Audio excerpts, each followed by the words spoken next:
නමෝ තස්ස භගවතු අරහතු සම්මා සම්බුද්දස්ස. නමෝ තස්ස භගවතු අරහතු සම්මා සම්බුද්දස්ස. නමෝ තස්ස භගවතු අරහතු සම්මා සම්බුද්දස්ස. සාදු සාදු සාදු.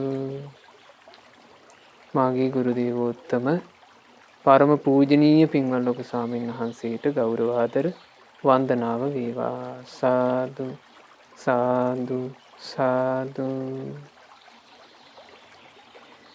සදහවත් වාසනාවන්ත පින්වතුනි, අද මේ පසේබුදු පෙළහර දහම් දේශනාවට දායකත්වයේ දරන්නේ පින්වත් සංජය චාමික පුතුණුවන් සහ දිමුතු තරංග පුතුණුවන් විසින් පසේබුදු පෙළහර මේ සදහම් දේශනාවෙන් අතීතයේ වැඩ සිටියා වූ සොඳුරු ගුණදරු නිකලෙස් ඊළඟට තම තමන් වහන්සේලා තනි තනිවම අවබෝධයට පත්වෙච්චි ඒ පසේ බුදුරජාණන් වහන්සේලාගේ ජීවිත ගැන අපි ඉගෙන ගන්නවා. මේ පසේ බුදු පෙළහර වැඩසටහන කලක් තිස්සේ නරඹන පින්වතුන් දන්නවා, පුංචි නිමිති මුල් කරගෙන පොඩි පොඩි කාරණා මුල් කරගෙන ඒ පසේ බුදුරජාණන් වහන්සේලා බවට පත්වෙච්චි උත්තමයෝ තමන්ගේ නුවණ මෙහෙවනවා. ඒ නුවණ මෙහෙवला ඊටාම කෙටි කලකින් අවබෝධයට පත් වෙනවා. පසේ බුදුරජාණන් වහන්සේලා ලෙස මේ සංසාර දුකින් නිදහස් වෙන්න අමා නිවන පසක් කරනවා. ඉතින් මේ පසේ බුදුරජාණන් වහන්සේලාගේ ආශ්චර්ය අద్භූත ජීවිත ගැන අහනකොට අපි තේරුම් ගන්න ඕන දේ තමයි පින්වතුනි, ඒ හැම ජීවිතයක්ම සකස් වුණේ පිනකින්. මහා පින්බලයකින් තමයි ඒ හැම ජීවිතයක්ම සකස් වුණේ. ඒ නිසා අපි පින් කරන්න උනන්දු වෙන්න ඕන මේ පසේබුදු පෙළහර අහනකොට. ඊළඟට අපි ධර්මයේ කැපවීමෙන් ධර්මයේ හැසිරෙන්න උනන්දු වෙන්න ඕන මේ පසේබුදු පෙළහර ශ්‍රවණය කරද්දී. පසේබුදු පෙළහර ඔබට කියා දෙන එකේ එක අරමුණක් ඒක මේ ධර්මයේ හැසිරෙන්න තව තවත් උනන්දු ඇති කිරීම. මොකද පින්වතුනි, භාග්‍යවත් බුදුරජාණන් වහන්සේ අපට දේශනා කළා, බුදුරජාණන් වහන්සේ වදාලා ධර්මයේ අහන්න ඕන පිළිවෙල. දැන් අපට මහා කාරුණිකයන් වහන්සේගේ ඒ බුදුරජාණන් වහන්සේගේ නිර්මල සද්ධර්මය අපට අහන්න ලැබිලා තියෙනවා. ඊළඟට ධර්මයේ දැන් පොතපතින් කියවන්න ලැබිලා තියෙනවා. මේ ධර්මයේ අහද්දී කියවද්දී කොහොමද කියවිය යුත්තේ, කොහොමද ඇසිය යුත්තේ? ඔන්න භාග්‍යතුන් වහන්සේ වදාලා සුතා. ධර්මයේ කියන එක හොඳ අවධානයකින් ආසාවෙන් අහන්න ඕන එකක්. ධර්මයේ ඇසිය යුත්තේ අවධානයකින් ආසාවකින්. එහෙමනම් ධර්මයේ කියවීම කොහොමද? අවධානයෙන් ආසාවෙන් කියවන්න ඕන. අවධානයෙන් ආසාවෙන් කියවනවා නම්, අහනවා නම් ඊළඟ එක කරගන්න පුළුවන්. ඒ තමයි දතා. ඒ ධර්මය හොඳට මතක තියාගන්න පුළුවන්. අන්න බුදුරජාණන් වහන්සේ මේ විදිහටයි වදාළේ. බුදුරජාණන් වහන්සේ මේ විදිහටයි වදාළේ කියලා මේක මතක තියාගන්න පුළුවන්. වචසා පරිචිතා. තුන්වෙනි අංගය තමයි ඒ භාග්‍යතුන් වහන්සේ වදාළ දේ අපි කියවලා හෝ අහලා මතක තියාගත්ත දේ වචනයෙන් පුරුදු කරන්න ඕන. යලි යලි වචනයෙන් හොඳට පුරුදු කරන්න ඕන. ඊළඟට මනසානුපෙක්ඛිතා. වචනයෙන් පුරුදු කරන ලද ඒ සත්‍ය වූ ධර්මය මනසින් නිතර නිතර මෙනෙහි කරන්න ඕන. දිට්ඨ්‍යාසුප්පටිවිද්දා. ඒ වචනයෙන් පුරුදු කොට මනසින්ද මෙනෙහි කොට දෘෂ්ටිය ඍජු කරගන්න ඕන. දෘෂ්ටි ඍජු කරගන්නවා කියලා කියන්නේ මොකද්ද? ජීවිතේ දකින්න පිළිවෙල ධර්මයේ බවට පත් කරගන්න ඕන. ඒක අපි ජීවිතය ගැන කල්පනා කරනකොට අපි ධර්මයේ තුලින් බලන්න ඕන. දැන් අපි ගත්තොත් එහෙම තමන් කයින් මොන හරි දෙයක් කරන්න ලැහැත් වෙනවා. අපි ධර්මයේ තුලින් බලනවා. මේ මං කරන්න ලැහැත් වෙන එක කුසලයක්ද අකුසලයක්ද? ධර්මයේ කොහොමද තියෙන්නේ? අහන්න අපි බලනවා. අපි මොන හරි වචනයක් කතා කරන්න ලැහැත් වෙනකොට අපි හිතනවා මේ මං කියන්න ලැහැත් වෙන එක මේ ධර්මයේ තුල තියෙන්නේ කුසලයක් විදිහටද අකුසලයක් විදිහටද? එහෙම කල්පනා කරනවා. ඔය ටික කරගෙන තිබුණොත් දැන් මේ ජීවිතේ අපට කල්යාණ මිත්‍රයෝ නිසා උතුම් ශ්‍රී සද්ධර්මය අහන්නත් ලැබෙනවා. ඊළඟට අපගේ ගුරු දේවෝත්තම පින්වත් ලොකු ස්වාමීන් වහන්සේ ඔබ අප හැමදිනාටම ඊටාම සරලව තේරෙන විදිහට බුදුරජාණන් වහන්සේගේ උතුම් ශ්‍රී සද්ධර්මයේ මූලික දේශනා සම්පූර්ණ සරලට පරිවර්තනය කරලා තියෙනවා කියව ගන්න. එතකොට අපිට හොඳට කියවන්නත් අවස්ථාව ලැබිලා තියෙනවා. මේ ජීවිතේ පින්වතුනේ මහන්සි වෙලා අපි ධර්මයේ ඇහුවොත් කියෙව්වොත් ඒක අපතේ යන්නේ නැහැ. ඒක අපතේ යන්නේ නැහැ. බුදුරජාණන් වහන්සේ දේශනා කළා ධර්මයේ මනවින් ඉගෙන ගැනීමේ අනුහස්. පළවෙනි ආනිසංසය තමයි කියනවා පින බලවත් කෙනා මේ ජීවිතේම අරහත්ත්වයේ ඇතුළු මගඵල පසක් කරන්නේය. පළවෙනි ආනිසංසය. ධර්මයේ ඉගෙන ගන්න එකේ පළවෙනි ආනිසංසය මේ ජීවිතේම මාර්ගඵල ලැබලා සංසාරයෙන් නිදහස් වෙනවා. පින්වතුනි ධර්මයේ ඉගෙන නොගත්ත කිසි කෙනෙක් මාර්ගඵල ලැබලා සසරින් නිදහස් වුණා කියලා කතාවක් නෑ. පළවෙනි ශ්‍රමණයා වේවා, දෙවෙනි ශ්‍රමණයා වේවා, තුන්වෙනි ශ්‍රමණයා වේවා, හතරවෙනි ශ්‍රමණයා වේවා. මාර්ගඵලලාභින් සියලු දෙනා ඉන්නේ බුද්ධ ශාසනයේ ධර්මයේ තුල. නිසා පළවෙනි ආනිසංසෙ මේ ජීවිතේම රහත් වීම. දෙවෙනි ආනිසංසෙත් මේ ජීවිතේම ලැබෙන එකක්. ඒක බුදුරජාණන් වහන්සේ දේශනා කළා ධර්මයේ පුරුදු කෙනෙක් කරපු කෙනෙක් රෝගාතුර වුණොත් ඒ රෝගාතුර වෙච්ච කෙනා රෝගාතුර අවදීදී ධර්ම අවබෝධ කරනවා. මාර්ගඵල අවබෝධ කරලා නිදහස් වෙනවා. ඒ දෙවෙනි ආනිසංසය. ඊළඟට බුදුරජාණන් වහන්සේ දේශනා කළා ධර්මයේ මනවින් ඉගෙන ගැනීමේ පුරුදු කිරීමේ වටිනාකම එහෙමත් නැත්තම් අත මරණ කාලේ මැරෙන්න ඕන මෙන්න තියලා හරි ධර්මය අවබෝධ කරනවා. ඔය තමයි කියනවා ධර්මයේ මනවින් පුරුදු වීමේ තුන්වෙනි ආනිසංසය. ඒතකොට ධර්මයේ අපතේ යන්නේ නැහැ. අපි හිතමු මේ ජීවිතයේ ඇතුලේ මරණාසන්න වෙලාවකට අවබෝධ වුනේ නැහැ කියලා. බුදුරජාණන් වහන්සේ දේශනා කළා ධර්මයේ පුරුදු කරගත්ත කෙනා සුගතියේ ඉපදිලා දෙව්ලොවදී හොඳට සිහියේ ඉපදිලා එහෙදී අවබෝධ කරනවා. දෙවියන් අතරේදී ධර්ම අවබෝධ කරන්න ලැබෙනවා. ඒ තමයි ධර්මයේ පුරුදු වීමේ ඊළඟ ආනිසංසය. දෙවියන් අතරට යනකොට මෙහි හොඳට ධර්මයේ ඉගෙනගෙන හිටියානම් සත්‍ය වූ දේ පින්වතුනේ අමතක වෙන්නේ නැහැ. සත්‍ය වූ දේ නිෂ්ප්‍රයෝජන වෙන්නේ නැහැ. අපි හිතමු අපි මෙහි ප්‍රමේයයන් ඉගෙන ගන්නවා කියලා. දැන් පාඨමාලා යටතේ ප්‍රමේයයන් ඉගෙන ගන්නවා. ඊළඟට පාඨමාලා යටතේ නොයෙකුත් විෂයන් ඉගෙන ගන්නවා. ඒ ඉගෙන ගන්න විෂයන් නම් මෙලොවින් වෙනස් ලෝකකට යනකොට ඒකේ ඇති පළක් නැහැ. හැබැයි සත්‍ය කොතනත් සත්‍ය. එතකොට මෙහි ඉගෙන ගත්ත සත්‍ය දෙව්ලොවදී පුරුදු කරලා දෙව්ලොවදී නිදහස් වෙන්න අවකාශ ලැබෙනවා. ඒ දෙව්ලොවදී නිදහස් වෙන්න අවකාශ ලැබෙන විදිහ ගැන ඔබ කියව ගන්න සෝතානුදත්ත සූත්‍රය. ඒ දේශනාවේදී බුදුරජාණන් වහන්සේ ඒව අදාලා. දෙව්ලොවදී අවබෝධ වුණේ නැත්තම් දෙව්ලොව දීර්ඝ කාලයක් ඉන්නවා එහෙදී අවබෝධ වෙන්නේ නැහැ. ධර්මයේ පුරුදු කිරීමේ අනුහස් මෙයයි. ධර්ම ඡන්දේ නිසා, ධර්මයට තියෙන කැමැත්ත නිසා, ධර්මයට ඇති ආසාව නිසා ඔහු පච්චේක බුද්ධෝ භවිස්සති. පසේ බුදුරජාණන් වහන්සේ නමක් බවට පත් වෙනවා. ඒකත් ධර්මයේ පුරුදු කිරීමේ ආනිසංස. එතකොට මේ පසේ බුදුරජාණන් වහන්සේලා බවට පත් වෙන උත්තමයෝ ඔක්කොම ධර්ම ඡන්දේ යුක්තව ධර්මයට ආසා කරපු උත්තමයෝ. ඒ නිසා හරිම පුදුම සහගතයි පුංචි කාරණාවක් මුල් කරගෙන උන්වහන්සේලා තමන්ගේ ජීවිතේ සම්පූර්ණයෙන් අවබෝධ කරගන්න ඕනේ. දැන් අද අහන්න ලැබෙන සිද්ධිය ඒ වගේ හරිම ලස්සන සිදුවීමක්. අද අපි අහන්නේ පින්වතුනි පළමුවෙන්ම සුත්ත නිපාතයේ කග්ගවිසාන සූත්‍රයේ එන 14 වෙනි ගාථා රත්නයේ පසුබිම් කතාව. බලන්න මේ 14 වෙනි ගාථා රත්නය දේශනා කරන්නට ඒ පසේබුදු රජාණන් වහන්සේ බිහි වෙන්න පසුබිම වෙච්ච සිද්ධිය. පසේබුදු බවට පින් තියෙන මහා පින්වන්තෙක් ගුණපූර්ණයන් සිද්ධ කරලා පසේබුදුවරු පහළ වෙන යුගයේ දෙව්ලොවින් චුත වෙලා ඔන්න පසේබුදු බව පසක් කිරීම පිණිසම පැමිණියා. මනුස්ස ලෝකෙට බරණැස් නුවර රජ කුලේ උපන්නා. සුදුසු කාලයේදී බරණැස් රජුරුව බවට පත් වුණා. මේ බරණැස් රජුරුව දැන් ඉතින් මේ රාජ්‍ය විචාරමින් රජ කෙනෙක් විදිහට ජීවිතය ගත කරනවා. ඉතින් මේ කතන්දරේ හැටියට තේරෙන එකක් තමයි මේ රජුරුවන්ටත් ඔය රාජකීය ජීවිතේ ඉතින් එකට වාසය කරනකොට නොයේක් ප්‍රශ්න අරගල තිබිලා තියෙනවා.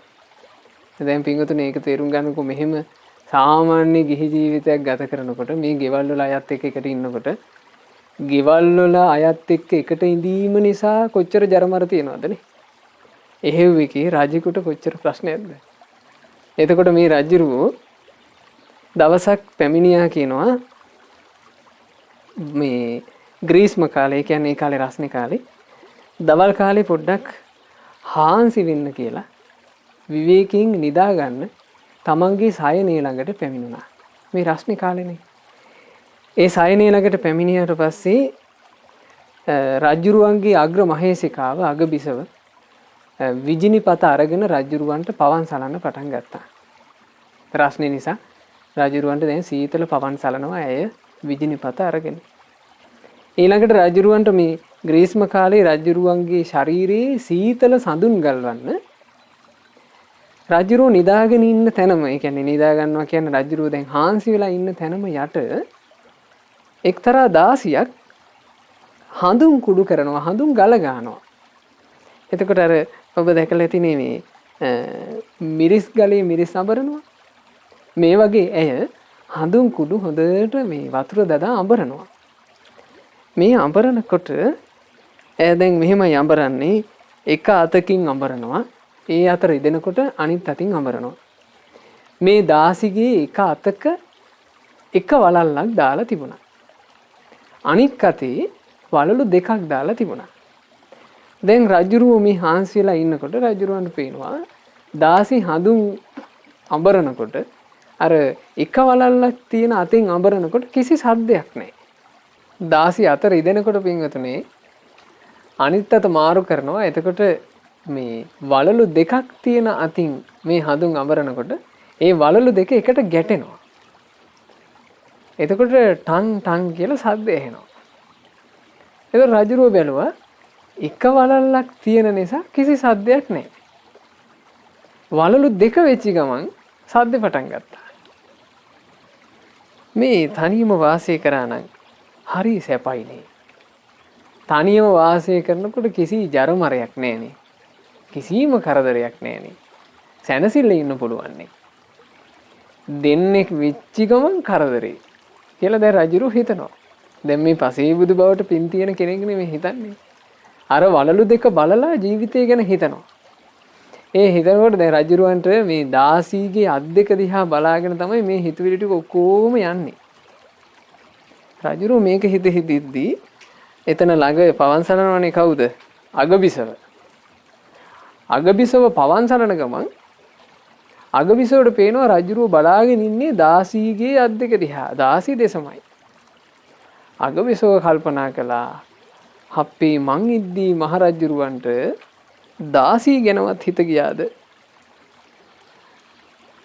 මේ අග්‍රමහේසිකාව දාසිට කියනවා හා හා කිල්ලේ උඹේ අත් දෙක රිදෙනවත් ඇතිනේ දීපන් මට කියලා. දාසිගෙන් අර හඳුන් අඹරන වැඩේ අග්‍රමහේසිකාව ඉල්ලගත්තා. දැන් අග්‍රමහේසිකාවගේ අත් දෙකේම පුරවලා වලලු තියෙනවා.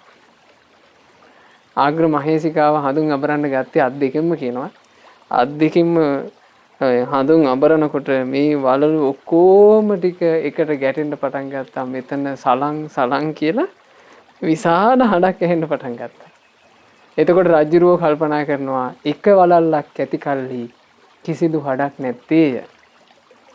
වලලු දෙකක් ඌ කල්හි යම් හඬක් නැගින්නේය. වලලු රැසක් ඌ කල්හි එය ගෝසාවකි. මේ වගේමයි බොහෝ දෙනෙක් එක්ක එකට වාසය කරන්නට සිද්ධ වුණොත් කරදර හරි වැඩි. දෙන්නෙක් එකට වාසය කරත් එතන කරදරයක් තියෙනවා. හැබැයි තනියම වාසය කරන්න ඇත්නම් කිසි කරදරයක් නැහැ කියලා මේ රජුරවන්ට කල්පනා වුණා. එතකොට රජුරෝ මේ දේවිය මහා හඬ නංගුමින් හඳුන් මේ අඹරන්න පටන් ගත්තට පස්සේ රජුරන්ට මහා කලකිරීමක් හටගත්තා. රජුරෝ එහෙම්ම යහනේ මේ හඳුන් අඹරන එක නොපෙනෙන විදිහට අනිත් පැත්ත හැරිලා සැතපුණා. සැතපුණා නෙමෙයි දැන් අනිත් පැත්ත හැරිලා රජුරෝ මේකම කල්පනා කරනවා. රජුරෝ පිංගුතුනේ මේ විදිහට කල්පනා කරන්න පටන් ගන්නකොට රජුරුවන්ගේ හිත මේ තුලින්ම මේ අවබෝධයෙන්ම කලකිරීමටපත් වුණා. ඒ කලකිරීමටපත් වෙලා රජුරුවෝ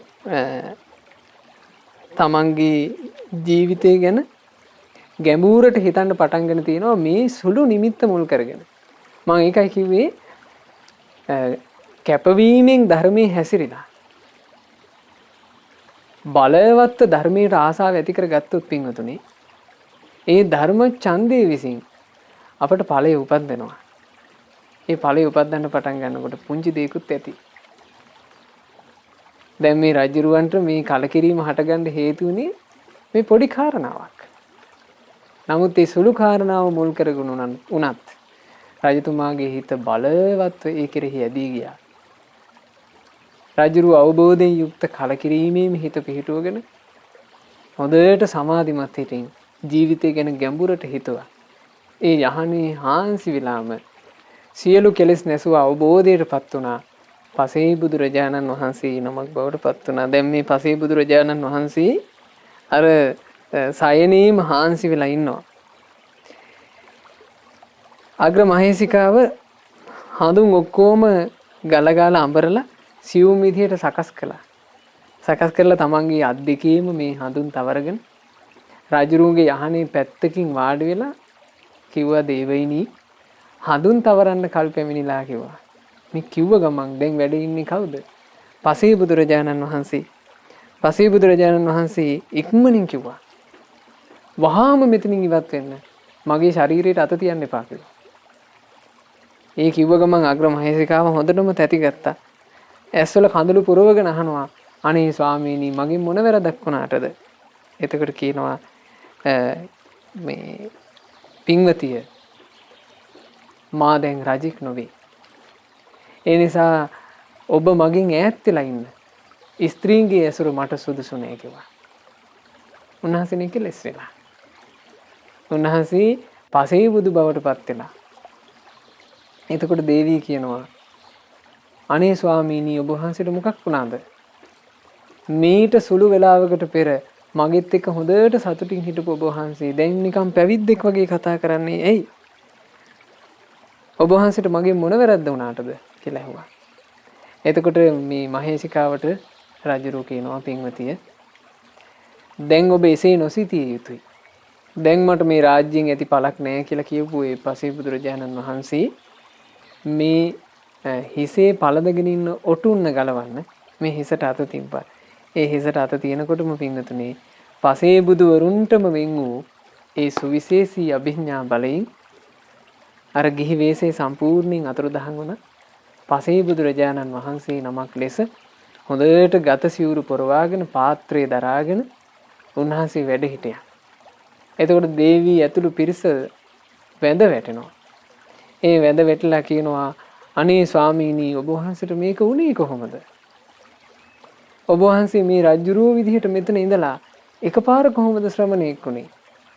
අන්න ඒ වෙලාවේ දැන් එහෙම ඇහුවා කියලා පසේ බුදුරජාණන් වහන්සේට ලොකු දෙයක් කියලා දෙන්න විදිහක් නැහැ. ඒ පසේ බුදුරජාණන් වහන්සේ තමන් අවබෝධයටපත් වෙන්න හේතු වෙච්ච පුංචි නිමිත්ත. ඒගොල්ලන්ට ධර්මයේ විදිහට එහෙම නැත්නම් බණපදයේ විදිහට දේශනා කළා. ඒ තමයි මේ ගාථාව. ඒ කග්ගවිසාන සූත්‍රයේ එන 14 වෙනි ගාථා රත්නය. දිස්වාසුවන්නස්ස පබස්සරාණි කම්මාර පුත්තේන සුනිට්ඨිතානි සංඝට්ඨමානානි දුවේ බුජස්මින් ඒකෝ චරේ කග්ග විසාන කප්පෝ. උන්වහන්සේ අර දේවිය ඇතුළු පිරිසට කියනවා දිස්වා සුවන්නස්ස පබස්සරානි කම්මාර පුත්තේන සුනිට්ඨිතානි. මේ රන්කරුවන් විසින් ඊටාම හොඳින් සකස් කරන ලද ලස්සන රන්වන් වලලු යුගල දෙස මං හොඳින් බලාගෙන හිටියා. සංඝට්ට මානානී දුවේ බුජස්මින්. මේ වලලු එකක් විදිහට තියෙනකොට කිසි හඬක් නැති බව මා දැක්කා. හැබැයි වලලු දෙකක් වූ කල්හි එකට ගැටෙමින් හඬ නැගිනා බව මා දැක්කා. හරියට හුදෙකලාවේ ඉන්නකොට කිසි වෙහෙසක් නැහැ. දෙන්නෙක් වූ කල්හි වෙහෙස බහුලය. ඒ නිසා මං කැමති ඒකෝච්චරේ හුදෙකලාවම ඉන්න කග්ගවිසාන කප්පෝ කඟ වේනගේ හිස මත තනියම තියෙන තනි අඟවකී කියලා පසේ බුදුරජාණන් වහන්සේ දා ඒ ගාථාව කිව්වේ. මේ ගාථාවේ සිංහල තේරුම මෙයයි.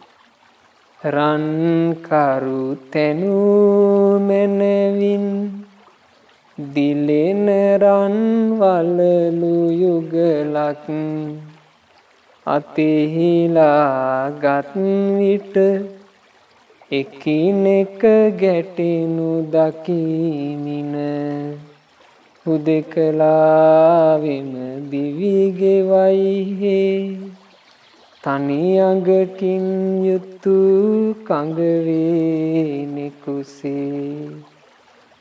උන්වහන්සේලා තනි අඟකින් යුක්ත කඟ වේනෙක් වගේ වාසය කරන්නට අවබෝධය පසක් කරගත්තේ ওই වගේ පින්වතුනි පුංචි කාරණාවක් මුල් කරගෙන. හැබැයි මේ සුළු කාරණාවක් මුල් කරගෙන අවබෝධයක් කරා ජීවිතේ ගියේ සකස් වෙලා තිබුණ පින්බලය නිසා. ඒ නිසා අපට මේ කාරණා අහලා මේ පසේ බුදුරජාණන් වහන්සේලා ගැන හිත සතුටු කරගන්නවා නම් ඒක අපි අපේ මනසින් කරන විශාල පිනක්. ඒ පින අපට උදව් වේවි කාන්තෙන් අපේ ජීවිතයේ අවබෝධය කරා අරගෙන යන්න. ඒ තමයි කග්ගවිසාන සූත්‍රයේ 14 වෙනි ගාථාව. බලන්න 15 වෙනි ගාථාව. ඒවං ဒ ුතියේන සහ මමස්ස වාචාභිලාපෝ අභිසජ්ජනාවා ඒතං භයං ආයතින් පෙක්ඛමානෝ ඒකෝ චරේ කග්ග විසාන කප්පෝ. ඒ පසේ බුදුරජාණන් වහන්සේ වදාarලා තියෙන්නේ මේ විදිහට. ඒවන් ဒ ුතියේන සහ මමස්ස. ඔය වගේ දෙවන්නේක් එක්ක එකට වාසය කරන්න සිද්ධ වුණොත් වාචාබිලාපෝ නිසරු දේවල් දොඩවන්න සිද්ධ වෙනවා. දෙවන්නේක් හිටියොත් එහෙම එයාගේ පාළුම කන්න අපිට කතා කරන්න සිද්ධ වෙනවා. අபிසජ්ජනාවා ඊළඟට මේ මගේ කෙනෙක් නොවේ. මේ අපේ අය නොවේ කියලා ඇලෙන්නත් සිද්ධ වෙනවා. ඒතම් භයං ආයතින් පෙක්කමානෝ එකට වාසය කරන්න සිද්ධ වුණොත් එහෙම ඕන් ওই බය තියෙනවා. ඒ කියන්නේ වැඩකට නැති ඒවා කිය වැඩකට නැති විදිහට කාලේ නාස්ති කරන්න සිද්ධ වෙනවා. ඊළඟට ප්‍රිය බන්ධන හට ගන්නවා එකට හිටියොත්. ඔය අනාගත බය දැකපු මම ඒකෝචරේ හුදෙකලාව වසමි කග්ගවිසාන කප්පෝ. හරියට කඟ වේනාගේ හිස මත තියෙන තනි අඟ වගේ. ඕක තමයි මේ ගාථාව. ඒ ගාථාවටත් පින්වතුනි හරි ලස්සන පසුබිමක් තියෙනවා. පසේ බුදු බවට පින් තියෙන මහා පින්වන්තයෙක් පසේ බුදුවරු පහළ වෙන යුගයේ බරණැස ප්‍රාදේශීය රජයක රජ කුලයේ උපන්නා. රජ කුලයේ ඉපදිලා ඊටාම තරුණ වයසේදී රජෙක් විදිහට ඔටුනු පැලැන්දුවා. රජෙක් විදිහට ඔටුනු පළඳලා ඊටාම කෙටි කාලයයි. මේ කෙටි කාලයක් යනකොටම මේ රාජ්‍ය කෙරෙහි තියෙන ඇල්ම මේ රජුරුවන්ගේ හිතේ නැතුව ගියා. ඉතින් රජුරුවෝ කියනවා මේ රාජ පිරිස එකතු කළා. දැන් රජෙක් වුණාට පස්සේ පින්වතුනේ බැඳීම් ගොඩාක් එක්කනේ. මහේෂිකාවක් ඉන්නවා. පුරෝහිතෙක් ඉන්නවා. අමාත්‍ය මණ්ඩලයක් ඉන්නවා. සේනාධිපතිවරු ඉන්නවා. රජුරුවෝ තීරණ ගන්න ඕන මේ ඔක්කොටම ඕන විදිහට. ඒ හැමෝමත් එක්ක කතා කරලා. ඉතින් රජුරුවෝ මේ පිරිවර එකතු කරලා කියනවා මම පැවිදි වෙන්න කැමතියි.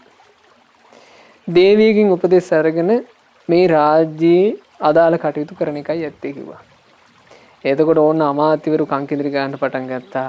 අනේ මහරජතුමනි රජ කෙනෙක් නැතිව අපිට රාජ්‍ය රැකගන්න විදිහක් නැහැ. අවට රජවරු පැමිණිලා රජේ පැහැර ගන්නවා. ඒ හින්දා අග්‍ර මහේසිකාවට එක පුතෙක් හෝ උපද්දන්න. අග්‍ර මහේසිකාවට එක පුතෙක් හෝ උපද්දවුවොත් අපිට රජෙක් විදිහට පිරිමි දරුවෙක් ඉන්නවා. ඒ පුත්‍රයා උපද්දලා ඉවරලා ඔබතුමා කැමති විදිහට ඔබතුමාගේ මනදොල සඵල කරගන්න ඔබතුමා මහාන වෙන්න කිව්වා. ඕන දැන් එහෙම කිව්වට පස්සේ රජුරවන්ට ආයෙ දෙන්න උත්තරයක් නැහැ. රජතුමා තීරණය කළා එහෙනම් මේ දරුවෙක් හදන්න ඕන. ඉතින් අග්‍ර මහේසිකාව ඕන ටික කාලයකින් ගැබ් ගත්තා. ඒ ගැබ් ගත්තට පස්සේ දැන් රජුරුවන්ගේ හිතේ මේ අදහස නැතුව ගිහිල්ලා නැහැ. දේවිය ගැබ් අරගත්තා. දේවිය ගැබ් අරගෙන ඉන්නකොට ඔන්න රජතුමා ආයෙත් වතාවක් අමාත්‍ය මණ්ඩලයේ ඇතුළු පිරිස රැස් කරලා කියනවා අමාත්‍යවරුනි එහෙනම් දැම්මයි යන්න. දැන් ඉතින් දේවිය ගැබිනියක් නොවේ කිව්වා. එතකොට අමාත්‍යවරු කියනවා රජතුමනි දේවියගේ ගැබේ ඉන්නේ පිරිමි දරුවෙක්ද ගෑනු දරුවෙක්ද කියලා අපි දන්නේ කොහොමද? ගෑනු දරුවෙක් වුණොත් එහෙම ඇති පළක් නෑනේ. ඒ නිසා රජතුමනි දේවිය දරුවා බිහි කරනකන් ඉන්න. දේවිය දරුවා බිහි කරනකන් ඉඳලා ඔබ වහන්සේ කැමති විදිහට පැවිදි වෙන්න කිව්වා. ඕන්න මේ රජතුමා ආයෙත් ඉවසුවා. ඉවසලා දැන් බලාගෙන ඉන්නවා දේවිය දරුවා වදනකන්. අන්න දේවීන් වහන්සේ දරුවා වැදුවා. ඒ වැදුවේ පුතෙක්. පුත්‍රයා බිහි වුණාට පස්සේ රජුරු ආයෙමත් වතාවක් දැන් රජුරන්ට සන්තෝෂයි. දැන් රජුරන්ට පැවිදි වෙන්න යන්න අවකාශය ඇවිල්ලා. ආයෙ වතාවක් පිරිවර රැස් කළා. පිරිවර රැස් කළා කිව්වා එහෙනම් ඕන්න දැන් පුතෙක් හම්බ වෙලා ඉන්නේ. ඒ පුතාව මුල් කරගෙන දේවියගේ උපදේශුත් අරගෙන රාජ්‍ය කරන්න කියලා. ඕන්න එතකොට දේවිය අඬන්න පටන් ගත්තා. අනේ තාම මේ කිරි කැටියාට කිසි දෙයක් තේරෙන්නේ නැහැ. ඔබතුමා කොහොමද මේ කිරි කැටියාව දාලා යන්නේ? මේ දරුවාට යම් තේරෙන වයසක් එනකොට දුවන පයින් වයසක්වත් එනකොට එතකොට යන්න කිව්වා. රජුරන්ට කරන්න දෙයක් නැහැ. රජුරෝ ඒකත් ඉවසුවා. ඒකත් ඉවසලා දැන් රජුරෝ බලාගෙන ඉන්නවා මේ පුත්‍රයාට අවුරුදු 7ක් වෙනකන්. අවුරුදු 7ක් වුණාට පස්සේ රජතුමා දැන් මේ රජතුමා තුන් වතාවක් මේක කිව්වනේ. රජුරෝ ආයෙ වතාවක් පිරිවර රැස් කළා. රැස් කරලා කිව්වා මට දැන් නම් මහාන වෙන්න යන්න ඕනමයි කිව්වා. එතකොට මේ වෙලාවේ අමාත්‍ය මණ්ඩලයේ ඇතුළු කිසි කෙනෙකුට විරුද්ධ වෙන්න විදිහක් නැහැ. රජුරුවන්ගේ තීරණයට ඉඩ දුන්නා. එතකොට දේවිය උපායක් යොදනවා. මොකද දේවිගේ උපාය දැන් රජුරුවෝ මහාන වෙන්න කියලා තමන්ගේ රාජ්‍යයේදීම ඒ කියන්නේ රජමැදුර ඇතුළේදීම ඔන්න කෙස්රවල ඉවත් කරලා මේ හොඳ සිවුරු රෙද්දක් ගෙන්නගෙන ඒ කසාවතත් පොරවගෙන පාත්‍රයකුත් අරගෙන දැන් පැවිද්දෙක් විදිහට රජුරුවෝ නික්මුණා. ඒ නික්මනකොට රජුරුවන්ගේ පිටිපස්සෙන් දැන් මේ මහා පිරිවරක් එන්න ලැහැත්තියේ. ඔබතුමා යනවා නම් අපිත් එනවා කියලා. එතකොට රජුරුවෝ දැන් බැලුවා මේක හරියන්නේ නැහැ. රජුරෝ යම් දුරක් ගිහිල්ලා ඉරක් යන්න කියනවා. පොළවේ ඉරක් යන්න. දැන් මේ ශ්‍රමණයන් වහන්සේ පොළවේ ඉරක් යන්න. ඉර ඇඳලා කිව්වා මෙතනින් එහාට කිසි කෙනෙකුට එන්න බෑ. මං මෙතනින් එහාට තනියම යන්නේ කියලා. එතකොට අර රජුරුවන්ගේ අනනේ. රජුරුවන්ගේ අන නිසා කිසි කෙනෙකුට එතනින් එහාට යන්න බෑ. දේවිය උපායක් යෙදුවා. දේවිය අර අවුරුදු 7 පොඩි එකාට කනට කරලා කිව්වා පුතේ ඔයා යන්න කිව්වා. දැන් මේ නොදරුවානේ මේ පුතා දුවගෙන ගිහිල්ලා පියාණෙනි කියලා රජුරුවන්ගේ ඇඟිල්ල එල්ලුණා. දැන් මේ ස්වාමීන් වහන්සේට කියන්නේ මේ සිවුරු දරූ රජතුමාට දැන් කරන්න දෙයක් නැහැ. මේ කුමාරයාවත් එකතු කරගෙන වනයේට නික්මුණා පැවිද්දෙක් විදිහට ගත කරන්නයි කියලා. දැන් පැවිද්දෙක් විදිහට ඒ උත්තරමයා ඉන්න බලාපොරොත්තු වෙන්නේ මේ කරදර බාධක ඔක්කොගින්ම ඈත් වෙලා ඉතින් තනියම හුදකලාව. ඔන්න දැන් එක්කගෙන ගියානේ පොඩි එකෙකුත්. මේ පොඩි දරුවා එක ගියාට පස්සේ මේ පොඩි දරුවා දැන් කැලේ රෑ එනකොට රාත්‍රී වෙලාවේ අඬන්න පටන් ගන්නවා කියනවා. අනේ පියාණෙනි මට කළුවරට බයයි කියලා ඔන්න අඬනවා.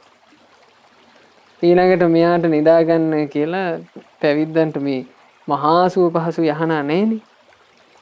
ඉතින් සාමාන්‍ය යහනාවක් පනවනකොට අනේ මේ පියාණෙනි මේ ඇඳේ මට නිින්ද යන්නේ නෑ කියලා මේ දරුවා කෑ ගහන්න ගන්නවා. සීතල එනකොට අනේ පියාණෙනි සීතලයි කියලා කෑ ගහනවා. රස්නේ එනකොට අනේ පියාණෙනි රස්නේයි කියලා කෑ ගහනවා. ඊළඟට මధుරෝ එනකොට ඒ මధుරෝ විදිනකොට අනේ පියාණෙනි මේ මధుරෝ කනවා මොකක් හරි කරන්ටේ කියලා කෑ ගහනවා. ඉතින් බඩගිනි පිපාසයි නිදිමතයි කියලා මේ කාරණාවල අර පොඩි එකා අඬනකොට ඉතින් මේ කාරණාව ඔබට කියනකොට පින්වතුන්ලාට හොඳට තේරෙනවා ඇති මේ රජුරවන්ට කොහොම අත්දැකීමක් තියෙන්නේ නැද්ද කියලා. මේ පින්වතුන් හැම දිනෙකටම වගේ පොඩි ළමයි ඉඳලා තියෙන නිසා. එතකොට රජුරවන්ට මේක කරදරයක් වුණා. රජුරෝ යම් අරමුණක් පිණිස ආවද ඒ අරමුණට සමීප වෙන්නවත් බැහැ. දැන් හරියට කිරි අම්මා කෙනෙක් වගේ මේ පොඩි එකාවම සනසවන්න සිද්ධ වෙලා. රජුරුව බලාගෙන ඉන්නවා දැන් මේ කුමාරයාට දවසක් දෙකක් තුනක් යනකොට මේක හුරු වෙයි කියලා. නෑ පොඩි ළමයෙක්නේ. මේ දරුවට මේක හුරු වුණේ ප්‍රණීත භෝජන නැතුව යනකොට හරියට ලස්සන මලක් මිලාන වෙලා යනවා වගේ පර වෙලා යනවා වගේ මේ දරුවා වැහැරෙන්න පටන් ගත්තා. එතකොට කොච්චර වුණත් තමන්ගේ දරුවා නිසා රජුරවන්ට හරි හිතට දුක හිතලා තියෙනවා. රජතුමා හිමින් සීරුවේ ගිහිල්ලා මේ තමන්ගේ පුත් කුමාරයාට කියනවා ඔළුව අත ගාලා පුතේ ඔයා මගෙත් එක්ක ආපු නිසානේ මේ ඔක්කොම ප්‍රශ්න. ඔයා යන්න ආයේ අම්මා ඉන්න තැනට. අම්මා ඉන්න තැන හොඳට නිදා ගන්න පුළුවන් නේද? අම්මා ඉන්න තැන හොඳට කන්න පුළුවන් නේද කියලා මේ රජ සැපේට ආසා කෙරෙව්වා. එතකොට මේ පොඩි එකාත් හරි සතුටු වුණා. සතුටු වෙලා මේ රජතුමා මේ පොඩි එකාව එකතු කරගෙන යනවා අර ඉර ඇඳ තැනට. රජුරුව ඇඳපු ඉර නිසා ඒ ඉර කිසි කෙනෙක් මකලත් නැහැ. ඒක මෙකිලත් නැහැ. ඉර තාම තියෙනවා. සති කීපයක් ගත වෙලත් ඒ ඉර මුකුත් වෙලා නැහැ. රජුරුව මේ ඉර ගාවට ගිහින් අර පොඩි එකාට කිව්වා පුතේ ඔයා ඉස්සරලා යන්න. ඔයා ඉස්සරලා ගිහිල්ලා අම්මාට මේ අම්මා ළඟට ගිහින් කියන්න මාව ඇහුවොත් එහෙම කියන්න පියාණන් එහි නැවතුණා කියලා. ඒතර මේ පොඩි එකා මේ තමන්ගේ මෑණියන් ඉන්න රජමාලිගාවට දුවගෙන යනවා. දුවගෙන යනකොට දේවීට තේරුණා එහෙනම් මෙයාවත් එව්වා ආපහු එතුමා හැරෙන එකක් නෑ කියලා. ඉතින් පින්වතුනි මේ පුත් කුමාරයාව පිටත් කරාට පස්සේ තමයි රජ කෙනෙක් විදිහට ඉඳලා එතුමා පැවිදිවිද්දී යම් අපේක්ෂාවක් තිබුණාද විවේකයක් පිණිස. ඒ විවේකයේ සඵල කරගන්න එතුමාට අවස්ථාව ලැබුණේ. එතකොට මේ විවේකයේ සඵල කරගත්තේ මහා පින් තියෙන උත්තමයෙක්. සංසාරේ පසේබුදු බවට පත් වෙන්න පින් පුරලා තිබුණ උත්තමේ. එතුමා විවේකයේ ගත්තා විතරයි. ඒ කියන්නේ එතුමා හුදකලා වුණා විතරයි. එතුමාට නිවන් දොර ඇරුණා. එතුමා හොඳට අර වනේ සුවසේ පැවිද්දෙක් විදියට විදර්ශනා වැඩුවා. ඒ විදර්ශනා නුවණ දැන් විදර්ශනාව වඩනවා කියන එක භාග්‍යවත් බුදුරජාණන් වහන්සේගේ ධර්මයේ ඉගෙනගෙනත් මේ කොයිතරම් දුෂ්කරද සාමාන්‍ය කෙනෙකුට කරගන්නනේ. එතකොට පසේ බුදුරජාණන් වහන්සේලා නිසා ඒ උත්තමයන්ට මේ විදසුන් වැඩිම පිණිස අවශ්‍ය පරියාය හිතට නැගෙනවා. උන්වහන්සේලා තනියම අවබෝධ කරනවා. ඉතින් මේ පසේ බුදුරජාණන් වහන්සේත් මේ පසේ බුදු බවට පින් තියෙන මේ ශ්‍රමණයන් වහන්සේ වනේ හුදකලා වුණා. හුදකලාවම හිත සමාධිමත් කරගත්තා. ඒ චිත්ත සමාධියෙන් පටිච්ච සමුප්පාදය අවබෝධ කරගත්තා. අමා නිවන පසක් කරගෙන පසේ බුදුරජාණන් වහන්සේ නමක් බවට පත් වුණා. ඒ පසේ බුදුරජාණන් වහන්සේ එහෙම වනේ පසේ බුදු බව පසක් කරනකොට හිමාලයේ ගන්ධ මාදන පර්වතයේ තියෙන මංජූසක වෘක්ෂයේ රන් මලක් පිපුණා. ඔන්න පසේ බුදුරජාණන් වහන්සේලා සියලු දෙනා දැනගත්තා තවත් අලුත් පසේ බුදු කෙනෙක් පහළ වෙලා. ඒ පසේ බුදුරජාණන් වහන්සේව බැහැ දකින්න, ඒ පසේ බුදුරජාණන් වහන්සේව සාදරයෙන් පිළිගන්න පරණ පසේ බුදුවරු කලින් පසේ බුදු බවට පත්වෙච්ච උත්තමයෝ එකතු වුණා. අභිනව පසේ බුදුරජාණන් වහන්සේ එරදිහෙම්ම මංජූසක රුක්සෙවණට වඩිනවා. අර පසේ බුදු වරු අහනවා ඔබට මේ පසේ බුදු බව පසක් කරන්න, ඔබට තනිවම අවබෝධ කරගන්න කවර දහමක් හේතුනේ? ආන්නේ වෙලාවේ ඒ පසේ බුදුරජාණන් වහන්සේ පැවසූ ගාථාව තමයි කග්ගවිසාන සූත්‍රයේ 15 වෙනි ගාථා රත්නය. ඒ ගාථා රත්නයේ සිංහල තේරුම බලන්න. මෙලෙසින් දෙවැන්නෙකු හා වසන්නට සිදුවොත් දොඩමින් නිසරු දේවල් ඇලෙන්නට සිදුවන්නේ මේ අනාගත භය මනානුවනින් දකිමින හුදෙකලාවෙම දිවිගෙවයිහේ තනි අගකින් යුතු කඟවේනෙක් කුසේ. තනි අගකින් යුක්ත කඟවේනෙක් වගේ ඒ පසේ බුදුරජාණන් වහන්සේලා ඔය විදිහට ඇලීම් නැතුව සැනසෙල්ලී වාසය කළා. උන්වහන්සේලා හුදෙකලාවම ප්‍රිය කළා. තනිවම ඉන්න ආස කළා. ඒ තනිවම ඉන්න ආස කරපු පසේ බුදුවරු කලින් කලට පින්වතුනි පිරිසක් විදිහට එකට ගම් දනව් වලට වැඩම කරලා තියෙනවා. ඒ වැඩම කළේ ජනයා කෙරෙහි අනුකම්පාවෙන්. මොකද මේ පසේ බුදුරජාණන් වහන්සේ හරියට අපි මේ පසේ බුදුවරු ගැන මූලික දේශනාව ආරම්භක දේශනාව කරනකොට ඔබට කියලා දුන්නා පසේ බුදුරජාණන් වහන්සේගේ අවබෝධයට උපමාවක්. ඒක හරියට සූප ව්‍යංජන උයන ශිල්පයේ දන්නේ නැති කෙනෙක් රසවත් ආහාරයක් කනවා. ඒ රසවත් ආහාරය අනුභව කරනකොට රසවත් ආහාරයේ දිව තියෙන පුරුෂයෙක් රසවත් ආහාරයක් කෑවොත් එයාට තේරෙනවා මේක පුදුම රහක් නේ කියලා. හැබැයි එයා දන්නේ නැහැ ඒ රහ ගන්න හැටි. එයා දන්නේ නැහැ කොයි විදිහටද මේකට 3-5 ආදී අඩුම කුඩුම දාන්න ඕන. එතකොට කොහොම මේ රහ එන්නේ කොහොමද කියලා එයා සූප ශිල්පේ දන්නේ. පසේ බුදුරජාණන් වහන්සේලාත් ඒ වගේමයි. උන්වහන්සේලා අවබෝධය කරා යන මාවත කියලා දෙන්න දන්නේ නැති වුණාට තමන් වහන්සේලාගේ අවබෝධය ගැන දන්නවා. ඒ තමන් වහන්සේලාගේ අවබෝධය ගැන තමන් වහන්සේලා ගත කරන සැනසිලි ජීවිතය ගැන නිකලස් ජීවිතය ගැන දන්න පසේ බුදුවරු තමන්ට පුදන දානයේ මහත්ඵල බව දන්නවා. ඒ නිසා පසේ බුදුරජාණන් වහන්සේලා කලින් කලට ගම්දනව් වලට වැඩම කරලා තිනවා මේ ජනයා කෙරෙහි අනුකම්පාවෙන්. ඒ වැඩම කරපු අවස්ථාවල මේ පසේ බුදුවරු ගැන ගුණ වශයෙන් මේ මොකක්වත් දන්නේ නැති අහිංසක මිනිස්සු ඒ රූපයට පැහැදිලා ඒ සංසුන් ඉරියව් වලට පැහැදිලා දම්පැන් පූජා කරගෙන පින් පුරලා තියෙනවා. ඒ හින්දා පින්වතුනේ අපිට අද තථාගත බුදුරජාණන් වහන්සේගේ ශාසනය තුල ශ්‍රාවකයෝ විදිහට මේ දේශන ඇසුරු කරගෙන පසේ බුදුරජාණන් වහන්සේලාගේ ගුණ අහන්න ලැබෙද්දී ඔබ හිත පහදව ගන්න ඕන. ඒ හිත පහදව ගත්තොත් අපිට අපේ ජීවිතේ විශාල පිනක් රැස් කරගන්න අවකාශයක්. ඒ නිසා මේ පසේ බුදු පෙළහරින් අපි කතාවක් ගානේ මේ කියා දෙනකොට මේවා කතන්දර විදියට ගන්න එපා. පසේ බුදුරුන්ගේ අසිරිය තේරුම් ගන්න. අසිරිය තේරුම් ගන්නේ ඔබ හිත පහදව ගන්න. ඒ හිත පහදව ගැනීමේ විපාකේ කොච්චර අසිරිමත්ද කියලා අපිට තේරෙනවා මේ අපේ දහම් පොත්වල තියෙන සිදුවීම් වලින්. ඈත අතීතයේ කාශ්‍යප බුද්ධ ශාසනයට පෙර යුගයේ පසේ බුදුවරු පහළ වුණා. ඒ පසේ බුදුවරු පහළ වෙලා වැඩ වාසය කරන කාලේ මේ පසේ බුදුරජාණන් වහන්සේලා පිරිසක් විදිහට 500 නමක් සුළු පිරිසක් නෙවෙයි 500 නමක් පසේ බුදුරජාණන් වහන්සේලා දවසක් වැඩම කරා කියනවා රාජධානියට. අර වනපයේ පියසේ ඉඳලා උන්වහන්සේලා නගරයට වැඩම කළා.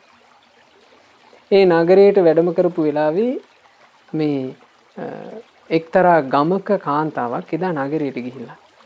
මේ කාන්තාව දකිනවා 500ක් පසේ බුදුරජාණන් වහන්සේලා හරි සංසුන් ඉරියව් වලින් වැඩම කරනවා. මේ කාන්තාවට දැක්ක ගමන්ම හිත පැහැදුනා. හිත පැහැදිලා ළඟට ගිහින් වන්දනා කරලා කියනවා අනේ ස්වාමීනි ඔබ වහන්සේලා දැක්කත් හිත නිවිලා යනවා. අනේ ස්වාමීනි අපිට හරි ආසයි මට හරි ආසයි ඔබ වහන්සේලාට දානයක් පූජා කරගන්න. එතකොට පසේ බුදුරජාණන් වහන්සේලා කිව්වා නැගණී අපි සුදු පිරිසක් කියයි. අපි 500 දෙනෙක් නේ කිව්වා. එතකොට මේ කාන්තාව කල්පනා කරනවා මේ බලන්න මේ පිනක් කරගන්න දක්ෂකම තියෙන කෙනාගේ ස්වභාවය. මේ කාන්තාව කල්පනා කරනවා නෑ. අපේ ගමේ පවුල් 500ක් විතර ඉන්නවා. එක පවුලකින් එක ස්වාමීන් වහන්සේ නමකට දානයක් වෙන් කරන්න බැරි කමක් නෑ. ඒ හින්දා මට එක දවසින් පුළුවන් 500 නමකට දානේ හදාගන්න. ඒතර මේ කාන්තාව කිව්වා ස්වාමීනි මට ඒක ප්‍රශ්නයක් නෑ. ඔබ වහන්සේලා මගේ ගම්මානයේට අපි ඉන්න ගම්මානයේට හෙට ඔබ වහන්සේලා වැඩම කරන්න ඕන. හෙට දවසේ ඔබ වහන්සේලාට අපි දානෙත් පූජා කරනවා. ඊළඟට ස්වාමීනි අපිට අනුකම්පාවෙන් ඔබ වහන්සේලා හෙට දවසේ හෙට රාත්‍රියේ අපේ ගමේ වැඩ ඉන්න ඕන. අපි ඔබ වහන්සේලාට සේනාසන පහසුකමුත් පූජා කරනවා කිව්වා. මේ පසේ බුදුරජාණන් වහන්සේලා පිළිගත්තා. පිළි අරගෙන ඒ කාන්තාවගේ ගම්මානයට වැඩම කරන්න තීරණය කළා. දැන් මේ කාන්තාව බලන්න ගමට ගිහින් කරපු එක. ගියක් ගානේ ගිහින් කිව්වා.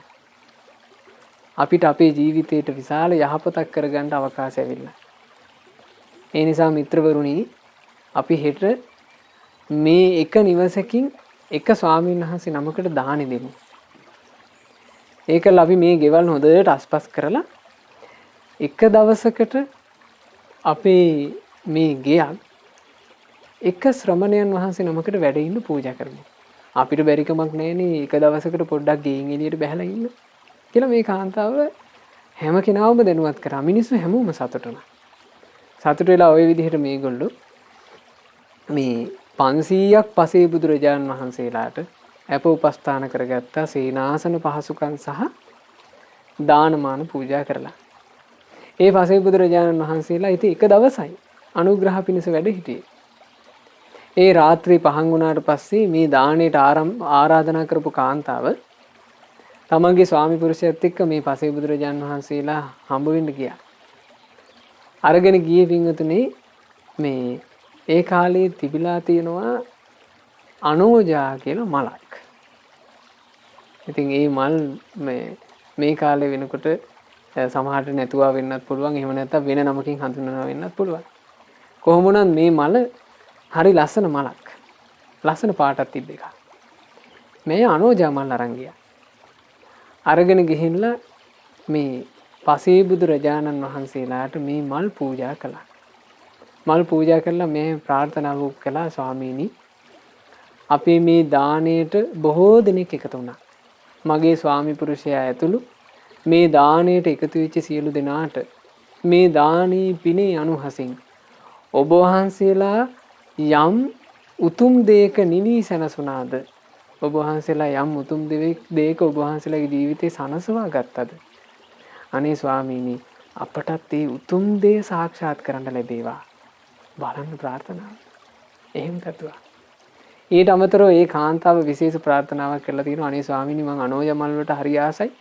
මට උපදින ආත්මේ අනෝජා මලේ පාට ලැබෙන්න ඕන.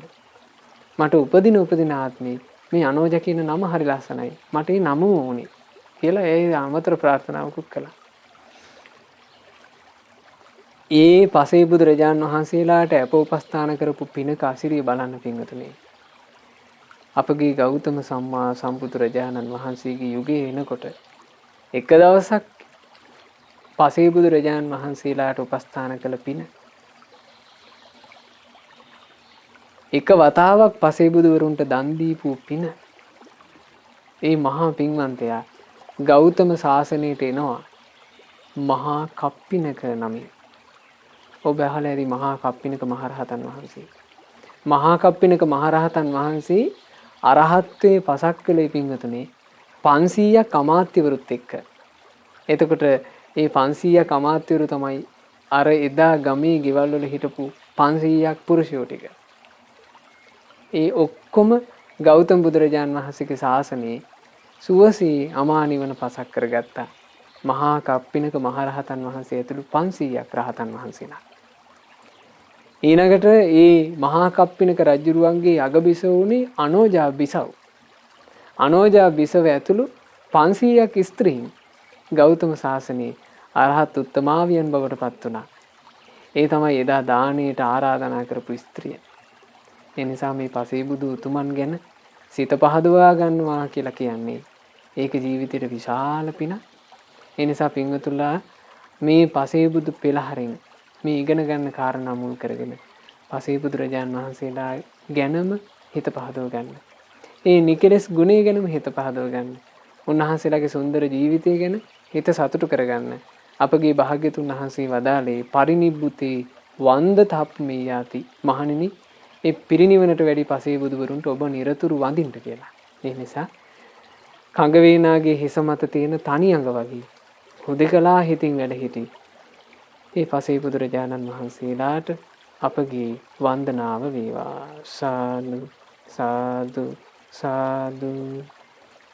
අද මේ ධර්ම දේශනාවෙන් රැස් වූ සියලු පුණ්‍ය ධර්මයෝ සග්දේව රජුන් ප්‍රධාන සියලු දෙවියෝ සතුටින් අනුමෝදන් වේවා. දෙවියෝ පින් අනුමෝදන්ව දිවි අසීසුරින් වැඩේවා. දෙවියන්ගේ රැකවරණ අපට සලසත්වා. දෙවියෝද උතුම් ධර්මාවබෝධයෙන් සැනසෙත්වා. සාදු සාදු සාදු.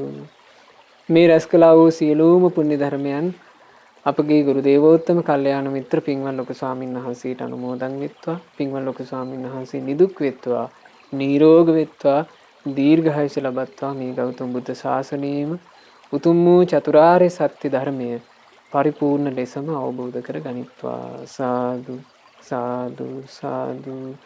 ගරුතර මහා සංඝරත්නයටත් අනගාരികා මෑණිවරුන්ටත් පැවිදි අපේක්ෂාවෙන් සිටින පින්වත් හැම දිනාටත් පින් අනුමෝදන්ව ගෞතම ශාසනයේම ධර්ම අවබෝධ කර ගනිත්වා. සාදු සාදු සාදු.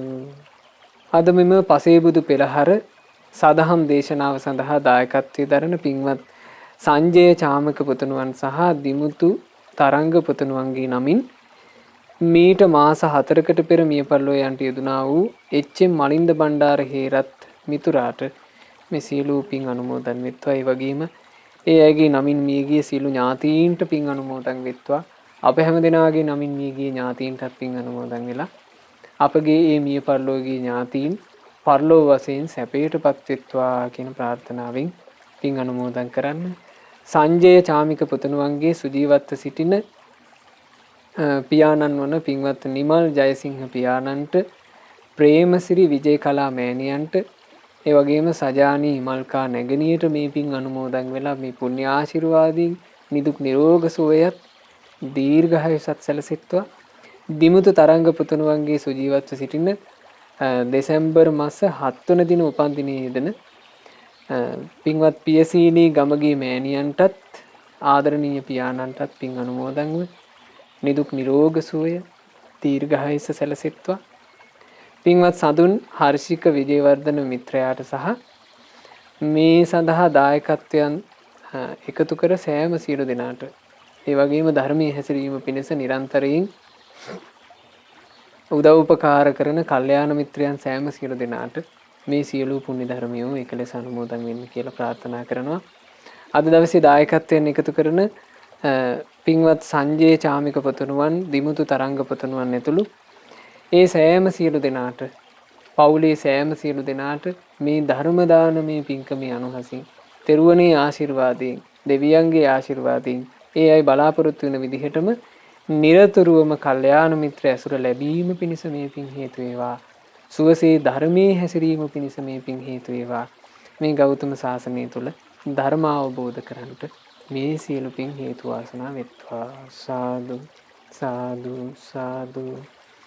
ශ්‍රද්ධා කාර්ය මණ්ඩලයේ සියලු දෙනාටත් ශ්‍රද්ධා මාසික ධර්ම දාන සමාජිකාවන්ටත් සුපින්නත් ඔබටත් පින් අනුමෝදන් වෙලා ඔබ හැම දිනාට ගෞතම සාසනය තුල සුවසේම ධර්ම අවබෝධ කරගන්නට වාසනාව ලැබෙත්වා. හැම දිනාටම තෙරුවන් සරණයි. නමෝ බුද්ධාය. මෙවැනි වටිනා ධර්මදේශනා ශ්‍රවණය කිරීමට ශ්‍රද්ධා ඩේලි YouTube චැනලය සබස්ක්‍රයිබ් කරන්න.